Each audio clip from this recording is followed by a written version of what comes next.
Nano. New and Nano, drive it now. It's so alert, you'll go wow.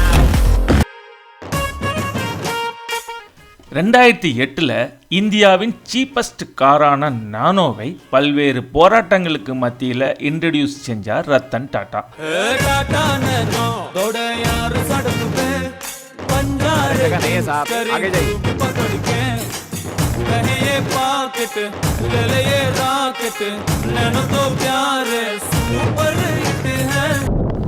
ஒரு ஸ்கூட்டர்ல மலையில நனைஞ்சிக்கிட்டே போன குடும்பத்தை பார்த்து அவங்களுக்கு அப்போது ஏற்பட்ட விபத்தை பார்த்து தான் ஒரு குறைந்த விலை காரை ஸ்கூட்டர்களுக்கு மாற்றாக உருவாக்கணும் என்கிற முடிவு செஞ்சதா சொன்னார்.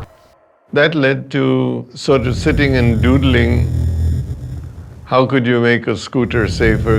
And that sort of morphed itself into a low-cost car. மேலும் அந்த வாகனத்திற்கு ஸ்கூட்டர் போல வடிவமைத்து 3 சக்கரம் வைக்கலாமா, ஆட்டோ போல வடிவமைக்கலாமா, கதவு வேணுமா, ஷட்டர் வைக்கலாமா என்கிற பல விவாதங்களுக்கு பின் நானோ காரை உருவாக்கியதாக அவர் கூறியிருந்தார்.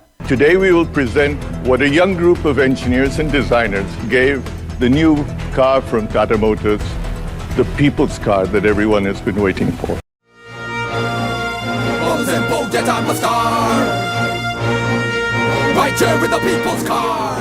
மக்கள் கார் என்று அறிமுகப்படுத்தப்பட்ட அந்த நானோ ஏனோ பல்வேறு காரணங்களால் மக்களால் நிராகரிக்கப்பட்டு விற்பனை வீழ்ந்து தயாரிப்பு நிறுத்தப்பட்டது. இப்பொழுது அதே நானோ மேம்படுத்தப்பட்ட வடிவில் எலக்ட்ரிக் கார் என்கிற புதிய அவதாரத்தை எடுத்து வந்திருக்கு. ஆனால் நம்ம செய்தி நானோ காரை குறித்து இல்லை. இப்படி ஸ்கூட்டர் மக்களை பார்த்து இந்த நானோவை கொண்டு வந்த நம்ம டாடா இந்த வீடியோவை அதுக்கு முன்னாடி பார்த்துருந்தா நிச்சயம் நானோவை கண்டிப்பாக தயாரிச்சிருக்கவே மாட்டார். அப்படி என்ன தாண்டா அந்த வீடியோன்னு கேட்குறீங்களா? அந்த வீடியோவை பாருங்க.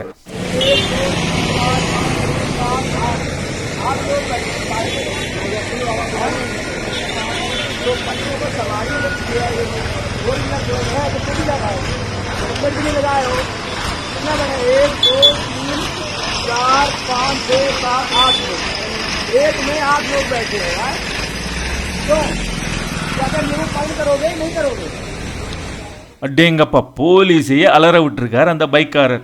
1 2 3 4 5 6 7 8 8 பேரை ஒத்த வண்டியில் உட்கார வச்சு கூட்டிகிட்டு போகிறானே, தில்லு தொரடா நீ.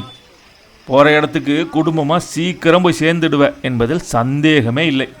ஒருவேளை இந்த வீடியோவை டாட்டா பார்த்துருந்தா குட்டி காருக்கு பதில் மக்கள் லாரின்னு குட்டி லாரியை தான் கொண்டு வந்திருப்பார்.